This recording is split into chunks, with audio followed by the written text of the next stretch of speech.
Amen. Amen. Amen. Amen.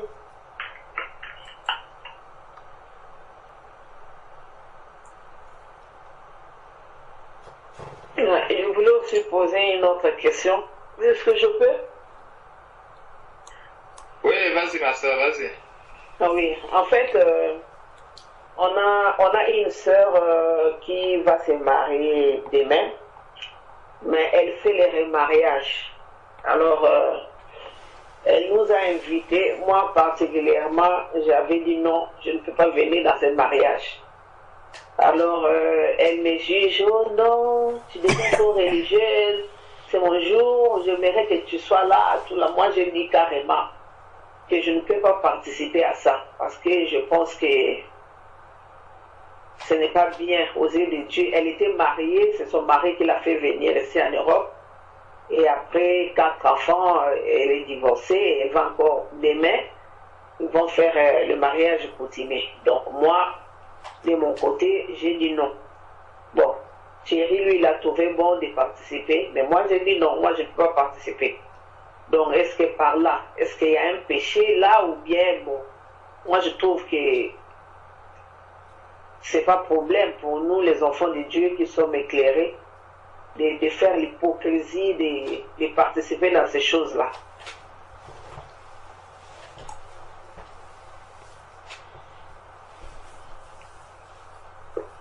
Amen.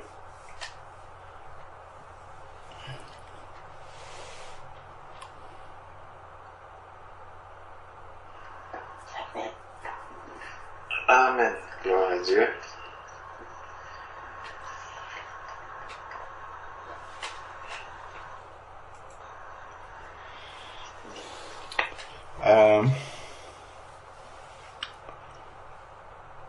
Cette personne-là, est-ce qu'elle est chrétienne?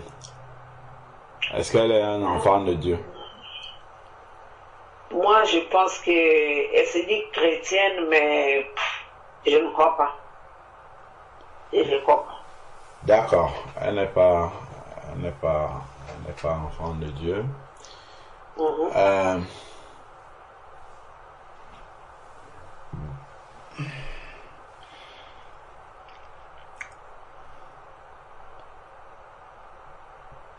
C'est important parce que moi j'ai déjà eu un cas comme ça où je m'étais un peu vite avancé et par la suite ayant approché de plus près la situation, je me suis rendu compte que ce n'était pas comme je pensais.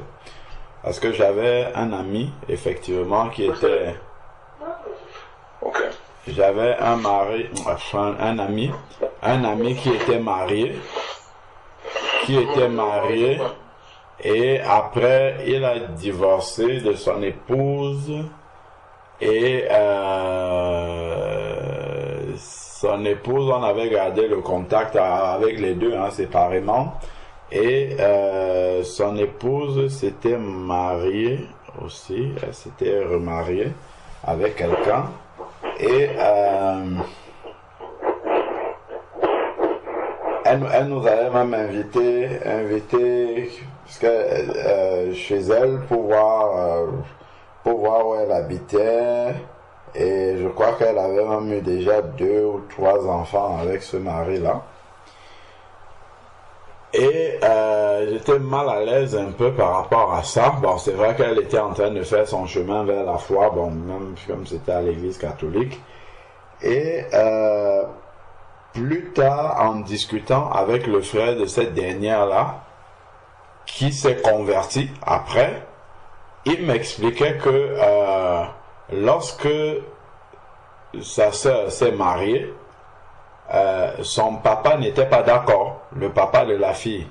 Il n'a pas été d'accord et elle a fait près de 4 ans sans parler à son père. À cause de ça, son père ne lui a plus parlé à cause de cela.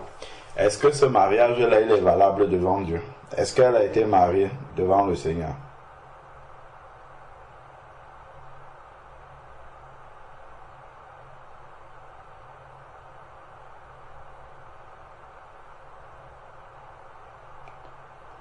un mariage où le père de la fille a clairement refusé le mariage, n'est pas venu le jour du mariage, n'a pas donné sa bénédiction, est-ce que ça c'est un mariage qui est valable devant Dieu?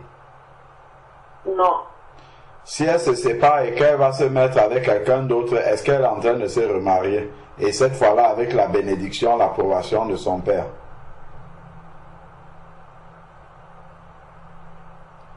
Tu vois que ce que nous on pourrait appeler le remariage, en fait, en réalité, c'est un mariage devant Dieu, c'est pas un remariage. Tu vois, donc parfois, on peut vite s'avancer sans avoir tous les éléments. Et moi, je m'étais vraiment, je disais, mais comment ils peuvent faire comme ça? Parce que j'étais parti à ce premier mariage-là. J'étais parti, effectivement, il n'y avait pas le père de la fille. La mère même du garçon n'était pas venue. Bon, je sais pas si elle était d'accord ou pas, mais enfin, bref.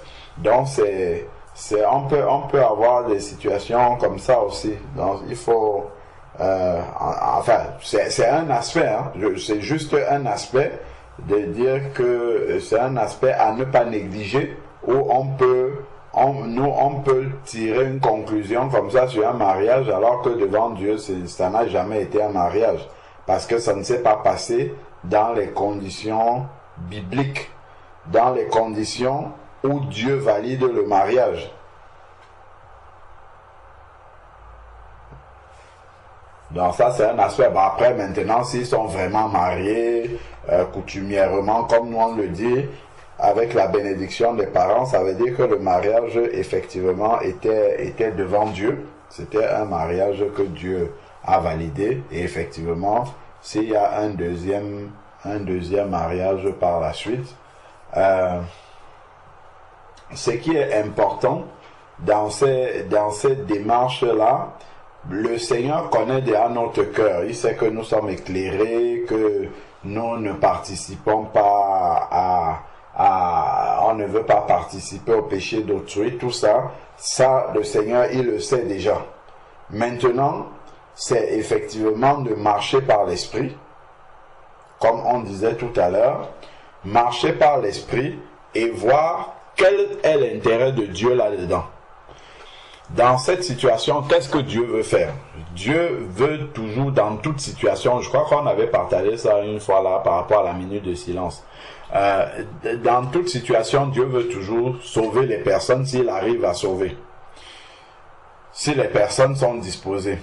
Donc, que je n'aille pas à ce mariage-là, c'est très bien, je respecte la volonté du Seigneur, mais si je ne prends pas la peine d'expliquer, en fait, ça n'aura pas de valeur.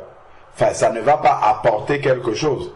Donc, ce qui serait bien, en tout cas, ce que moi j'aurais fait, c'est surtout d'expliquer à la personne, que la personne comprenne pourquoi je ne viens pas. Parce que si je ne viens pas et que voilà, je n'explique pas vraiment de manière à ce que la personne comprenne que c'est vraiment pour une raison de foi, c'est parce que cela ne glorifie pas Dieu, parce que en fait tu es en train d'aller te mettre dans un adultère d'après la parole de Dieu et tu m'invites pour venir célébrer un adultère.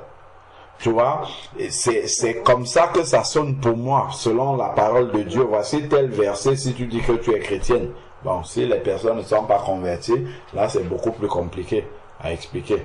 Donc, c'est ça. Il faut prendre la peine de pouvoir expliquer à la personne et puis vraiment lui dire que tu ne peux pas venir en lui disant ça, il faut lui dire dans l'amour. Moi, je serai bienvenu, je me serai réjoui avec vous, vraiment de tout mon cœur, mais même si je suis présent ce jour-là, je ne peux pas partager cette joie-là parce que je sais, d'après la parole de Dieu, que c'est un adultère.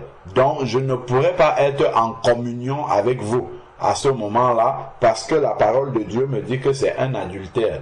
Donc, vraiment, pour éviter d'être dans cette situation-là, je préfère ne pas venir. Vraiment, que le Seigneur vous aide et puis puisse vous éclairer. C'est un exemple de réponse qu'on peut donner. Hein. Moi, je vois par exemple, enfin, j'ai déjà eu l'occasion, enfin, on a déjà eu l'occasion d'être invité par un ami qui m'est très cher. C'était le témoin de mon mariage. Enfin, il était mon témoin. Mais il baptisait ses 2 enfants à l'église catholique. Il nous a invités vraiment de manière particulière et tout. Il était le témoin il était mon témoin à notre mariage et moi j'étais son témoin aussi le jour de son mariage. Et au moment où il baptisait les 2 enfants à l'église catholique, il nous a invités, c'était vraiment aussi dans cette continuité-là, mais il a fallu qu'on se déplace pour aller lui expliquer qu'on ne pouvait pas venir. Donc on a pris un rendez-vous. Donc je ne lui ai pas seulement dit bon, je ne viens pas à ton affaire là. Non, on a pris un rendez-vous avec lui et son épouse. On est parti chez eux et on a mangé. Ils nous ont bien reçus et tout ça. Et c'est maintenant quand on était là-bas qu'on a amené le sujet et on a commencé à partager là-dessus, à expliquer pourquoi en fait on ne pouvait pas. En lui demandant déjà quelles sont tes motivations pour baptiser les enfants. Bon, est-ce que tu as vu Jésus faire ça? Est-ce que l'enfant est conscient? Tout ça donc vraiment de manière pédagogique et à la fin,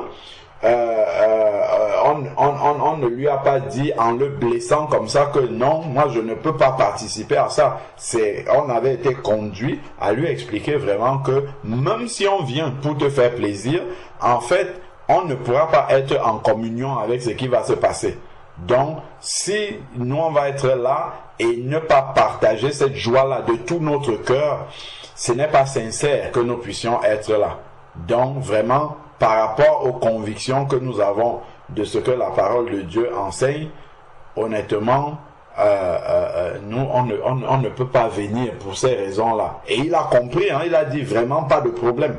Il a compris parce que c'était vraiment expliqué. Il a compris que c'est une conviction que nous avons par rapport à la parole de Dieu. Ce n'est pas un rejet de lui, sa personne. Ce n'est pas un rejet de ses enfants. Mais c'est vraiment par rapport aux convictions que nous avons. Bon, après, avec certains, ça peut passer. Avec d'autres, même si ça passe mal. Mais au moins, on a vraiment, la personne sait la démarche qu'il y a derrière. Et que nous ne sommes pas dans une condamnation par rapport à ça, parce que en prenant position comme ça, il ne faut jamais fermer la porte de se dire que ça c'est toujours une âme que je dois gagner à Christ. Donc il ne faut pas agir dans dans la brutalité et de manière à fermer la porte à ce que cette personne-là puisse recevoir Christ. Donc voilà un peu de manière globale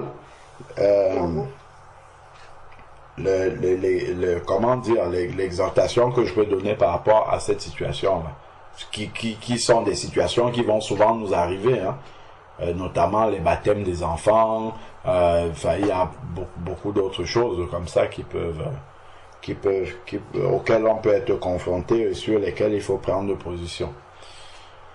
Donc, il faut toujours utiliser la sagesse de Dieu pour gagner ces personnes-là à Christ, ou en tout cas ne pas fermer la porte à ce que plus tard, on puisse encore avoir l'occasion de leur parler de Christ.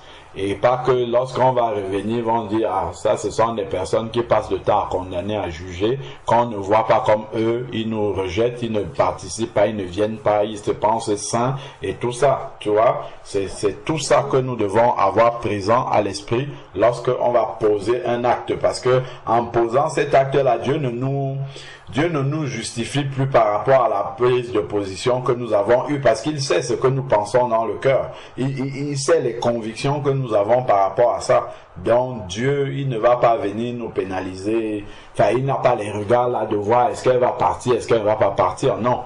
Là maintenant, c'est que nous atteignons une autre maturité, enfin une maturité plus grande, qui nous permet de nous dire, dans cette situation, il y a une compromission dans laquelle je risque d'aller, mais pour éviter cette compromission-là, je vais prendre la peine d'expliquer expliquer vraiment de manière et en priant en avance que le Seigneur dispose le cœur de l'autre personne et pouvoir lui expliquer pourquoi tu ne peux pas être là.